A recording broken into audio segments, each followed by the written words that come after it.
வறுத்து சுத்தமா நம்ம வீட்டுக்கு எப்படி செய்வோம் அதே மாதிரி நாங்க செஞ்சு எல்லாருக்கும் கொடுத்துட்டு இருக்கிறோம். நம்மளே வீட்டுல கெமிக்கல் எதுவுமே இல்லாம இயற்கையான ஒரு சோப்பு. ரெடிமேட் இட்லி மாவு. Without idli, there is no chutney.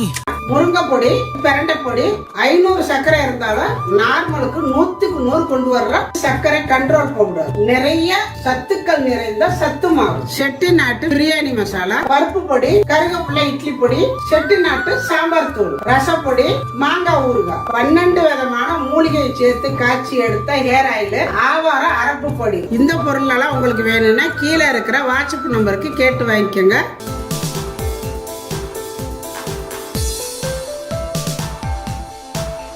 எல்லாருக்கும் வணக்கம். இப்போ விநாயகர் சதுர்த்தி வருது. விநாயகர் சதுர்த்திக்கு விநாயகருக்கு பிடிச்ச மாதிரியான ஒரு 3 ரெசிபி தான் பண்ண போகிறேன். இது ஒரே மாவில் நம்ம 3 ரெசிபியும் பண்ண போகிறோம். அது எப்படி பண்ணுறது அப்படிங்கிறது வாங்க பார்க்கலாம். அதுக்கு முன்னாடி நம்ம சேனலை சப்ஸ்கிரைப் பண்ணாங்கன்னா சப்ஸ்கிரைப் பண்ணி வச்சுக்கோங்க. பக்கத்தில் இருக்கிற ஆளுங்கிற அது பெல்லை அமைச்சு வைங்க. அப்போ தான் நாங்கள் போகிற வீடியோலாம் உடனே உங்களுக்கு கிடைக்கும். இங்கே ஒரு ஆப்பிள் எடுத்து தோலை சீவிட்டு நல்லா பொடியாக கட் பண்ணி வச்சுருக்கிறோம். அதை ஒரு பவுலுக்கு சேர்த்துக்கலாம். இது கடையில் வாங்கினா செரி பழம், அதை பொடியாக கட் பண்ணி வச்சுருக்கிறேன். அதையும் இதில் சேர்த்துக்கலாம்.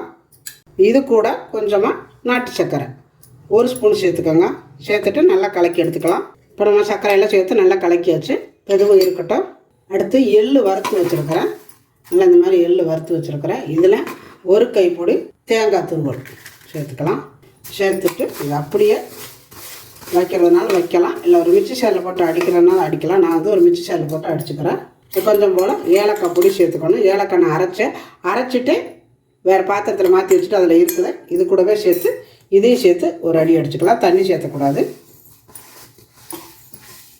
இதில் வேறு ஏதாவது உங்களுக்கு நச்சு வேணும்னா சேர்த்துக்கலாம். நான் எதுவுமே சேர்க்கலை, இது மட்டும் தான் வைக்கிறேன். இப்போ இதை ஒரு அடி அடிச்சுட்டு வந்துடலாம். இப்போ அடித்தாச்சு செமையாக நல்ல மணமாக இருக்குது. இது விநாயகருக்கு ரொம்ப பிடிச்ச ஐட்டம். வெல்லம் சேர்க்கலை. நீங்கள் வெல்லம் சேர்க்குறதுனா சேர்த்துக்கோங்க, இல்லை கரும்பு சர்க்கரை சேர்க்குறதுனாலும் சேர்க்கலாம். நான் கரும்பு சர்க்கரை தான் சேர்க்குறேன். இதை நான் அடிக்காமல் இதில் சும்மா அப்படியே சேர்த்துக்கிறேன். இந்த மாதிரி நல்லா கலக்கி விட்டுட்டு அப்படியே எடுத்து வச்சுருங்க. அதாவது சர்க்கரை போட்டாலும் சரி வெல்லம் போட்டாலும் சரி அரைக்கக்கூடாது, நச்சு போட்டுக்கோங்க வெல்லம் போட்டால். இப்போ இதை ஒரு பாத்திரத்துக்கு மாற்றிக்கலாம். பச்சை பயிரை வேக வச்சு வச்சுருக்கிறேன். நல்லா இந்த மாதிரி பாருங்கள் வேக வச்சு வச்சுருக்கிறேன். நல்லா ஒரு மத்து போட்டு நல்லா இந்த மாதிரி நச்சு விட்டுக்கோங்க. முழுசாக நச்சக்கூடாது, லைட்டாக அரை வரையாக நச்சா போதும். ஏற்கனவே நம்ம உப்பு போட்டு வேக வச்சுருக்கிறேன், அதனால் இப்போ உப்பெல்லாம் தேவையில்லை. சும்மா அப்படி நச்சு மட்டும் விட்டுக்கோங்க. இந்த மாதிரி நச்சு எடுத்துக்கோங்க. 1 2 இருக்கணும், ரொம்ப நச்சிடக்கூடாது. இப்போ இது இருக்கட்டும். கொஞ்சமாக தேங்காய் துருவல் சேர்த்துக்கோங்க. உங்களுக்கு தேவையான அளவு சேர்த்துக்கோங்க. ஒரு கருவேப்பிலை எடுத்து நல்லா பிச்சு போட்டுக்கோங்க, இல்லாட்டி பொடியாக வெட்டிக்கோங்க. இந்த மாதிரி பிச்சு போட்டுக்கோங்க.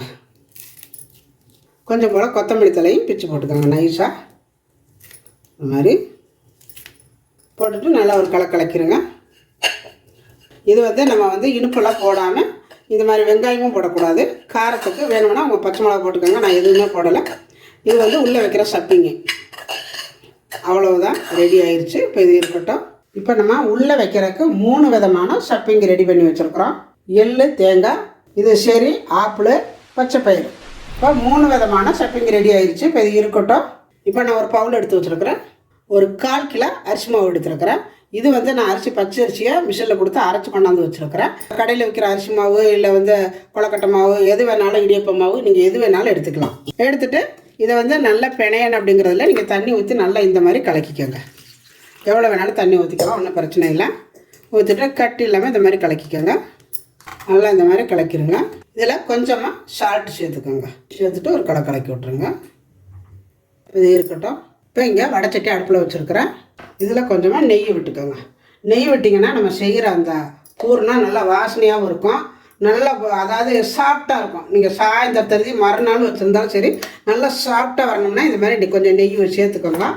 உடைக்கும் பொழுது அப்படியே களியாக இருக்கும். அந்த மாதிரியெல்லாம் இல்லாமல் இது நல்லாயிருக்கும். இப்போ இதை ஃபுல்லாக இந்த எண்ணெயை நெய் அது ஃபுல்லாக அப்படி தடவி விட்டுருங்க. அப்போ தான் நம்மளுக்கு சட்டியில் ஒட்டாமல் வரும். ஊற்றிட்டு தடவி விட்டுட்டு நம்ம கலக்கி வச்சுருக்கிற இந்த அரிசி மாவு ஊற்றி கிண்டிக்கலாம். அதை ஊற்றிடுங்க. ஊற்றிட்டு கை விடாமல் கிளறணும். அடுப்பை ரொம்ப ஸ்பீடாக வச்சிடக்கூடாது, குறைச்சி வச்சுக்கிட்டு கிண்டுங்க. ரொம்ப ஈஸியாகவும் இருக்கும் இந்த கொலக்கட்டை செய்கிறது. நம்ம சில பேர் ரொம்ப கஷ்டம்னு நினைப்பாங்க. அதாவது அரிசியை ஊற வச்சு அரைச்சி வறுத்து செய்யலாம், இந்த மாதிரியும் செய்யலாம், ரொம்ப ஈஸியாக செய்யலாம். இந்த மாதிரி நான் செய்கிற மாதிரி செஞ்சிங்கன்னா இதை வச்சு 2 3 ரெசிபி நீங்கள் உங்களுக்கு என்ன வேணுமோ அதை செஞ்சுக்கலாம், விதமாக செஞ்சுக்கலாம்.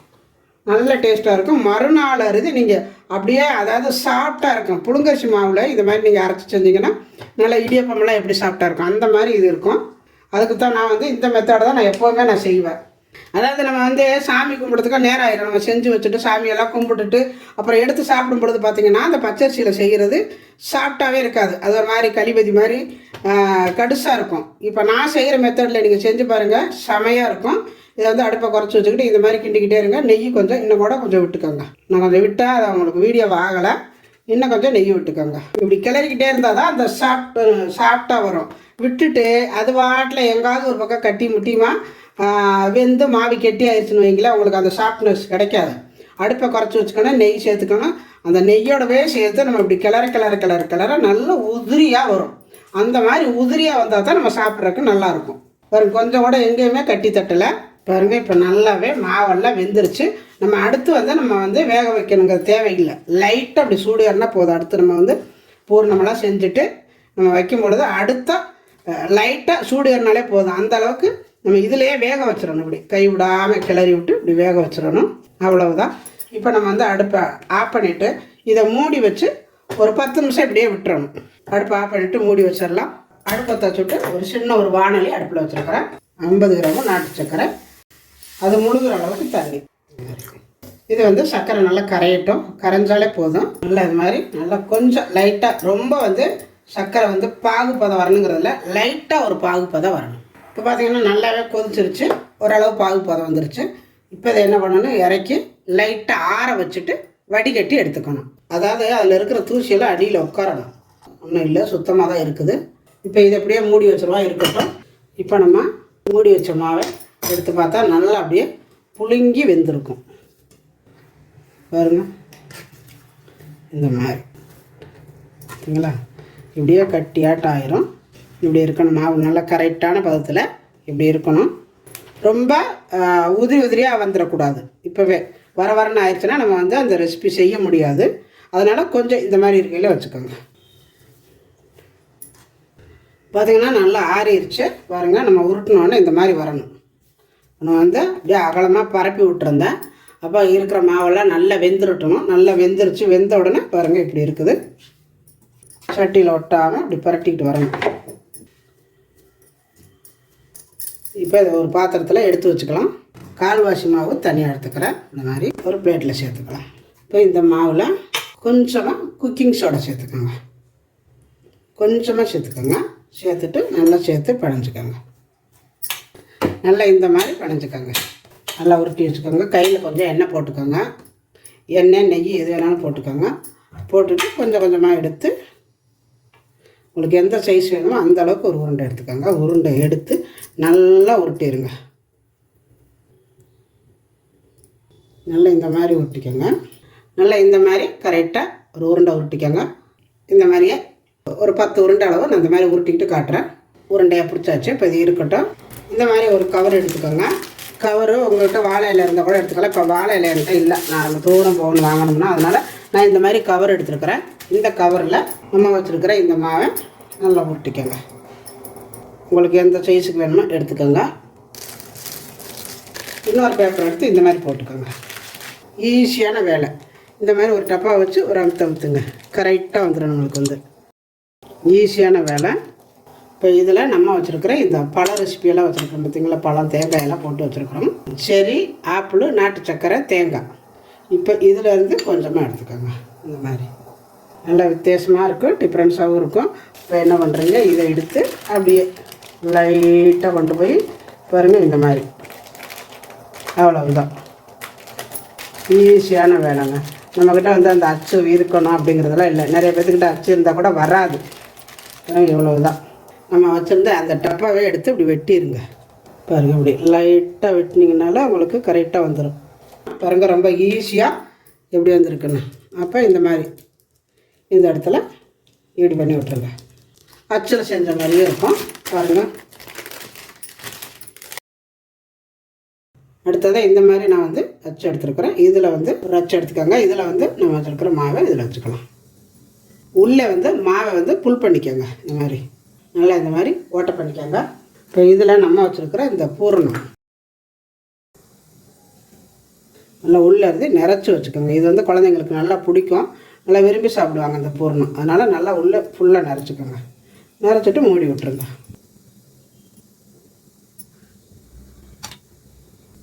இல்லை இந்த மாதிரி ஷேப்பில் வச்சுக்கலாம். இப்போ இருக்கட்டும். இப்போ பார்த்திங்கன்னா இங்கே இட்லி சட்டியில் தண்ணி வச்சுருக்கிறேன் பாருங்கள். நல்லா காயுது. நல்லா தண்ணி காய விட்டு இட்லி பாத்திரத்தை ஒரு துணியை போட்டு அதில் வச்சுக்கோங்க. வச்சுட்டு நம்ம வச்சுருக்கிற உருண்டையெல்லாம் எடுத்து ஒன்றா எடுத்து போட்டு வேக வச்சுக்கலாம். இது வந்து நம்ம ஏற்கனவே மாவு நல்லா வெந்துருச்சு, ரொம்ப நேரம் வேகணுங்கிறதுல லைட்டாக வெந்தாலே போதும். லைட்டாக அப்படி சூடு ஏறணும். நான் காட்டுறேன் எப்படி இருக்கணும் அப்படிங்கிறத. மூடி வச்சு லைட்டாக சூடு ஏறினா போதும். இருக்கட்டும். இப்போ அவ்வளோதான். இது வந்து ரொம்ப நேரம் வேகணுங்கிறது இல்லை. பாருங்கள் இந்த அளவுக்கு வெந்திருக்குது. இப்போ நம்ம அதை எடுத்தாச்சு. இப்போ நம்ம ஏற்கனவே சர்க்கரை பாவு மாதிரி காய்ச்சி வச்சுருக்குறோம் பார்த்தீங்களா. இருக்கணும். இது கொஞ்சம் லைட்டாக சூடாகவே இருக்கணும். இதுவும் சூடாக இருக்கணும். இப்போ நம்ம வந்து இந்த சூட்டோடவே எடுத்து இதுக்குள்ளே போட்டுறணும். பாருங்கள் சுட எடுத்து செமையாக இருக்குங்க. பாருங்கள் அப்படியே சாஃப்டாக இருக்குங்க, செமையாக இருக்குங்க. பாருங்க அப்படி போட்டுட்டிங்கன்னா அவ்வளோ நல்லா இது ஒரு இனிப்பு கொழுக்கட்டை வித்தியாசமாக இருக்கும்.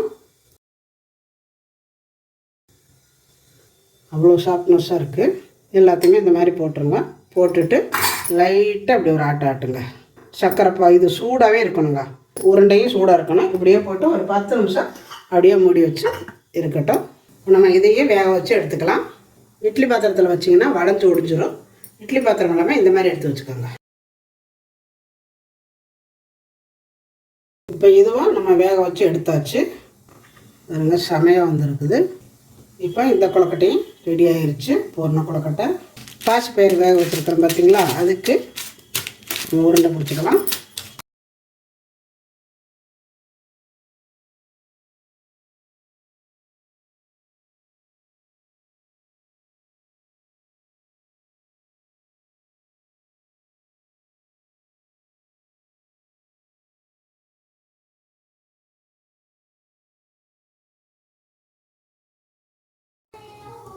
இப்போ நம்ம எல்லாத்தையும் நல்லா உருட்டி எடுத்துட்டோம்.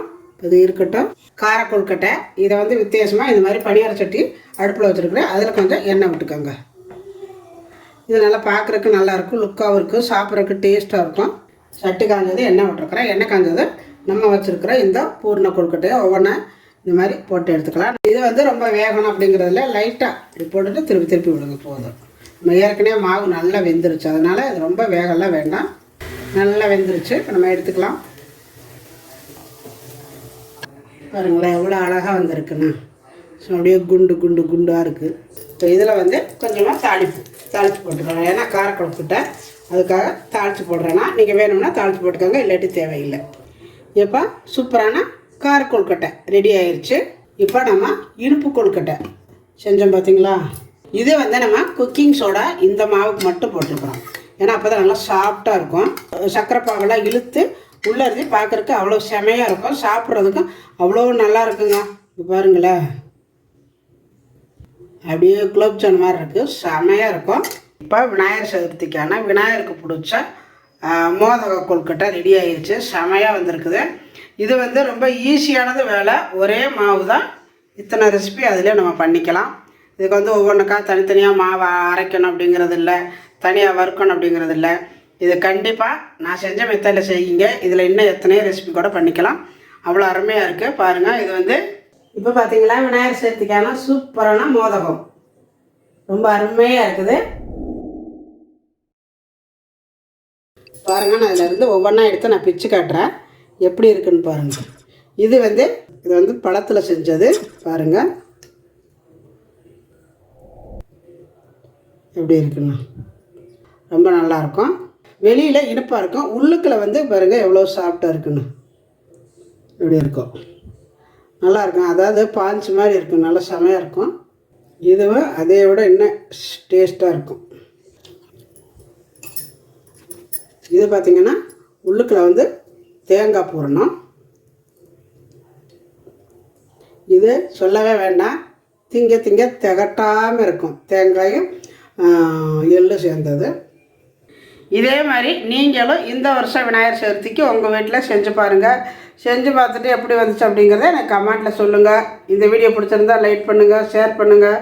செட்டிநாடு சமையலுக்கு சப்ஸ்கிரைப் பண்ணுங்கள். நன்றி, வாழ்க வளமுடன்.